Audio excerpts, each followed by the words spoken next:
जिस पप्पू यादव की हैसियत डेली 20 लाख 50 लाख बांटने की, जो आदमी डेली 10-20 लाख रुपया बांटता हो, जो आदमी डेली 10-20 लाख रुपया बांटता हो, 10 से 20 लाख रुपया पप्पू यादव रोज बांट देते हैं और उन पर आखिर 1 करोड़ रंगदारी का मांगने का मामला कैसे कोई दर्ज करा सकता है, ये बात खुद पप्पू यादव ने कही है। और आगे हम आपको पप्पू यादव ने और क्या क्या कहा है वो भी सुनाने वाले हैं। लेकिन आपको सबसे पहले बताते चले कि पप्पू यादव जी के अनुसार कि 10 से 20 लाख रुपया रोज बांट देते हैं। अगर हम 20 लाख की जगह 10 लाख को ही लेकर चलते हैं तो महीने का होता है 300 लाख, महीने का होता है 300 लाख, यानी कि 3 करोड़ रुपए, और साल का ये हो जाता है 12×36 यानी कि 36 करोड़ रुपए। और अगर 20 लाख के हिसाब से, अगर रोज से के हिसाब से अगर जोड़ा जाए तो ये आंकड़ा बढ़ करके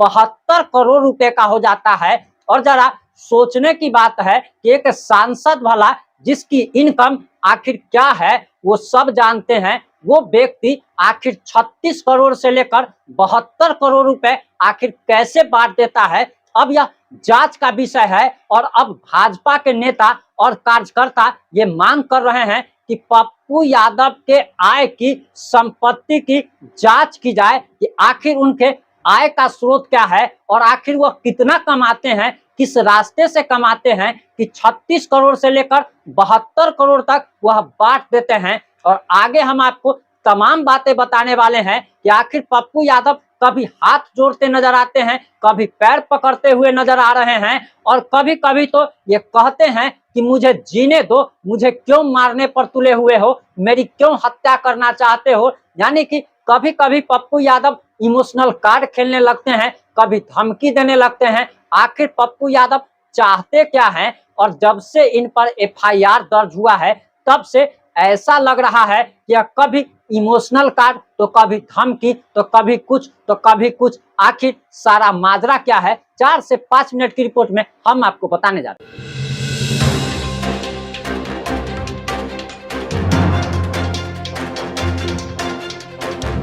नमस्कार, मैं प्रिंस कुमार सिंह और आप देख रहे हैं पॉजिटिव इंडिया। अब आप सबसे पहले पप्पू यादव जी का वो बयान सुन लीजिए जो कि उन्होंने दिया है, अब सोशल मीडिया पर वायरल हो रहा है। उसके बाद हम आपको आगे की बात बताएंगे। हाईकोर्ट में हम उसके खिलाफ जा रहे हैं। व्यक्ति कौन है, व्यक्ति कौन है और 2021-22 में कौन बात किया, 2021-22 में कौन बात किया, 2021 में किसने बात की। ये व्यक्ति पहले संतोष कुशवाहा पर भी FIR किया हुआ था। यह व्यक्ति कई लोगों को मां बहन गाली गलौज किए हुआ है, सबका वीडियो वायरल है। यह व्यक्ति अपने शाहरुख के बच्ची को प्रेग्नेंस करके लेके भागा गया था, वो भी FIR लॉज है। अपने शाहरुख की बेटी को, यह व्यक्ति डेली दारू पी, उसका DNA टेस्ट आज करवा लीजिए, डेली दारू पीता, उसके ब्लड में। ये मधेपुरा का अमित कौन है हम जानते भी नहीं है, स्कूटी इंजीनियर है BSNL के रांची का। अब उस अमित का, स्कूटी इंजीनियर का उससे क्या लेना देना होगा? स्कूटी इंजीनियर मेरे शागिर्द कैसे हो जाएंगे? जब BSNL के वो स्कूटी इंजीनियर है तो आप लोग को पूछ लेना चाहिए स्कूटी साहब से। और उसके बाद 21 का में क्या बातचीत हुई, 22 में, तो 21-22 के 4 साल के बाद SP साहब को ये FIR दर्ज करना चाहिए इस फ्रॉड का। ये तो निश्चित रूप से एक प्रतिष्ठा का हनन की ही ना एक कोशिश की गई, तो उस पर मानहानि का मुकदमा भी होगा। हाई कोर्ट में इस FIR की ऑथेंटिसिटी का कल हम करने भी जा रहे हैं, पूर्णिया में भी करने जा रहे हैं। निश्चित रूप से जब जीवन में जिसकी हैसियत ही 20 लाख ना हो, जिस पप्पू यादव की हैसियत डेली 20 लाख 50 लाख बांटने की, उस पर भी कितना पैसा देखा है। जो आदमी डेली 10-20 लाख रुपया बांटता हो उस पर भी कोई बात हो सकती है, और जिसको हम जानते नहीं हो। आप जांच करते ना कि पप्पू यादव से कभी मिले कि नहीं, पप्पू यादव से इनकी बातचीत हुई कि नहीं। 21 की बातचीत वो पनोरमा ग्रुप के एक संजीव मिश्रा है, पनोरमा ग्रुप के एक संजीव मिश्रा है, जिनका वो 1 करोड़ रुपया रखे हुए हैं। उनका चेक बाउंस है पनोरमा ग्रुप के संजीव मिश्रा के साथ। सलंदर नाम का एक लड़का है मधेपुरा का, वो भी बिजनेसमैन है, उसका भी चेक बाउंस है। 21 में एक पंचायती हुई थी जिसमें उनको पनोरमा के संजीव मिश्रा का पैसा देने की बात, संजीव मिश्रा मारपीट कर रहा था तो हम ही बचाव करके बोले भैया पैसा दे दो, मारपीट मत कीजिए। 21 के बाद आज तक कभी जाने नहीं समझे नहीं।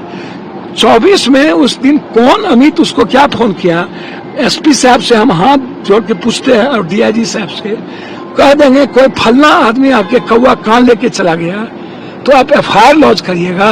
और उस आदमी से, जिस आदमी ने, जिसका केस दर्ज है, एक पंडित जी ने केस दर्ज किया है, ब्राह्मण को मां बहन लगा के गाली दिया हुआ है, वीडियो वायरल है, जिसने अपने सारू की बेटी को भाग गया, प्रेगनेंसी कर दी, सारू ने केस किया है कोड़ा थाना में।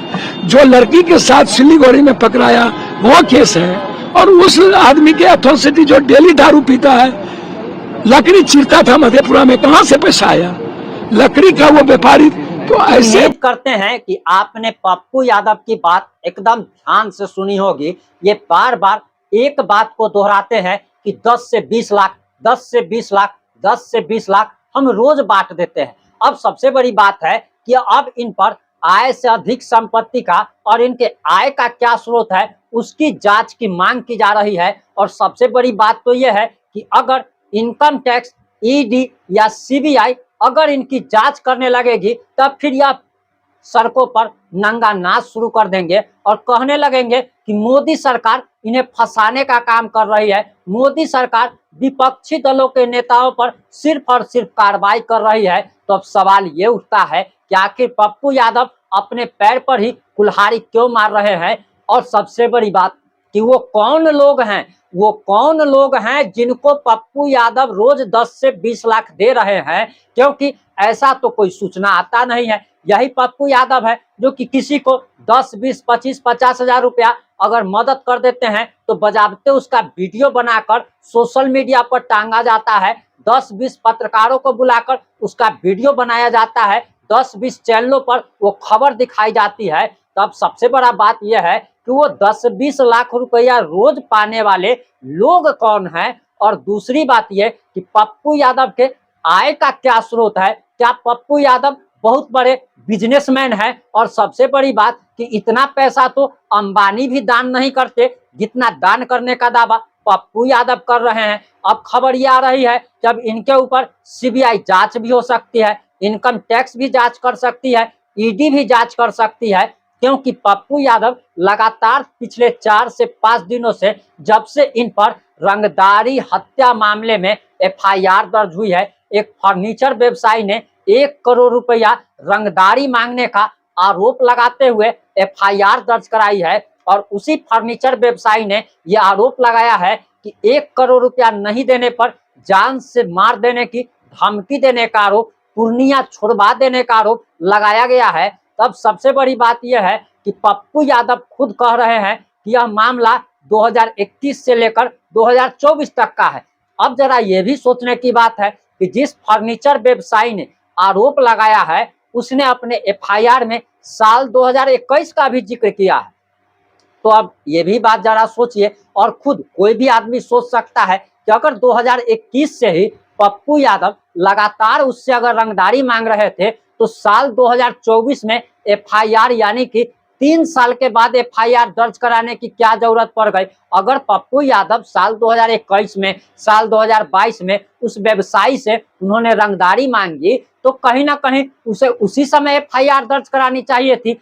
अब इसमें आपको बताते चले कि जो समझदार लोग हैं, जो बुद्धिजीवी लोग हैं, वो दोनों तरफ की कहीं ना कहीं साजिश बता रहे हैं और इसकी जांच सीबीआई को जरूर करनी चाहिए। उस फर्नीचर व्यवसायी भी अब शक के घेरे में है कि साल 2021 का मामला साल 2024 में क्यों उठाया जा रहा है। वहीं पप्पू यादव के बारे में जांच करने की ये भी मांग की जा रही है कि आखिर पप्पू यादव के पास आय का क्या स्रोत है कि वो 10-20 लाख रुपया रोज बांट देते हैं। और पप्पू यादव तो 10-20 लाख रुपया ऐसे बोल रहे थे जैसे कि हम लोग 5-10 रुपया बोलते हैं, उस तरीके से ही कह रहे हैं कि हम 10-20 लाख रोज बांट देते हैं। आप सोच सकते हैं कि 10 से 20 लाख रुपया रोज कोई बांट देता हो? क्या आपने कभी ऐसा सुना है?